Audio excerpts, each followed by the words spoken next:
السلام علیکم ورحمۃ اللہ وبرکاتہ۔ کیا حال ہے ناظرین؟ امید کرتا ہوں تمام دوست خیر و عافیت سے ہوں گے۔ جو دوست احباب میرے چینل پر نیو ہیں وہ میرے چینل کو سبسکرائب کر لیں اور بیل آئکن کو دبا لیں تاکہ میری ہر نیو ویڈیو آپ تک پہنچتی رہے۔ جی ناظرین، آئیے ہم اپنے وظیفے کی طرف چلتے ہیں۔ آج کا جو ہمارا وظیفہ ہے وہ بہت ہی بہترین وظیفہ ہے۔ اس کے اوپر آپ نے عمل کرنا ہے اور بغیر سکپ کیے اس پوری ویڈیو کو دیکھنا ہے تاکہ کوئی پوائنٹ رہ نہ جائے۔ الحمدللہ رب العالمین والصلاة والسلام علی سید الانبیاء والمرسلین، اما بعد فاعوذ باللہ من الشیطان الرجیم، بسم اللہ الرحمن الرحیم۔ جی ناظرین، آج کا جو ہمارا وظیفہ ہے وہ قرآن پاک میں سے 3 صورتیں ہیں۔ وہ آپ نے صورتیں پڑھ کر پانی کے اوپر دم کر کے اپنے بچوں کو 5 نمازوں کے بعد وہ پانی اپنے بچوں کو پلانا ہے۔ انشاءاللہ عز و جل اللہ تبارک و تعالیٰ نے چاہا تو آپ کا بچہ تندرست ہو جائے گا۔ جی ناظرین، ایک اور بات ہے کہ اگر ہمارا بچہ تندرست نہیں ہوتا، طرح طرح کی بیماریوں میں مبتلا رہتا ہے، تو ہرگز کسی 2 نمبر فقیروں باپوں کے پاس نہ جائیں۔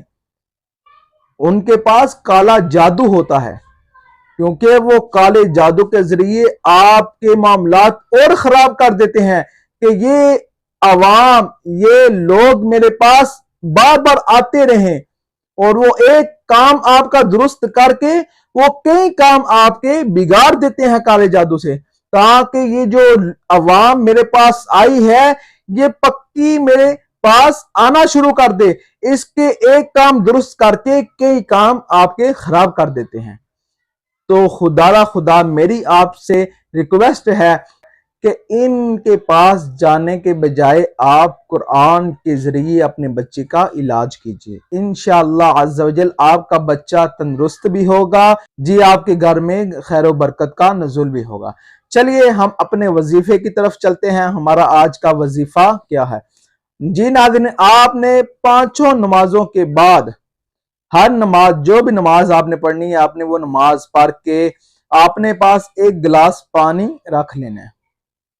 پھر آپ نے کیا کرنا ہے؟ آپ نے سورۃ الناس اور سورۃ الفلق، پہلے سورۃ الفلق اور سورۃ الناس اور سورۃ الفاتحہ، یہ 3 صورتیں ہیں۔ آپ نے کیا کرنا ہے؟ آپ نے اول اور آخر 11 مرتبہ درود پاک پڑھنا ہے۔ پھر اس کے بعد آپ نے کیا کرنا ہے؟ 11 مرتبہ یہ تینوں صورتیں آپ نے پڑھنی ہیں۔ جب آپ نے یہ 11 مرتبہ تینوں صورتیں پڑھ لینی ہے، پھر آپ نے 11 مرتبہ درود پاک پڑھنا ہے۔ پھر آپ نے وہ پانی کے اوپر دم کر کے اپنے بچے کو پلا دینا ہے۔ انشاءاللہ عز و جل اللہ تبارک و تعالیٰ نے چاہا تو آپ کا بچہ تندرست ہوگا اور آپ کے گھر میں خیر و برکت بھی ہوگی۔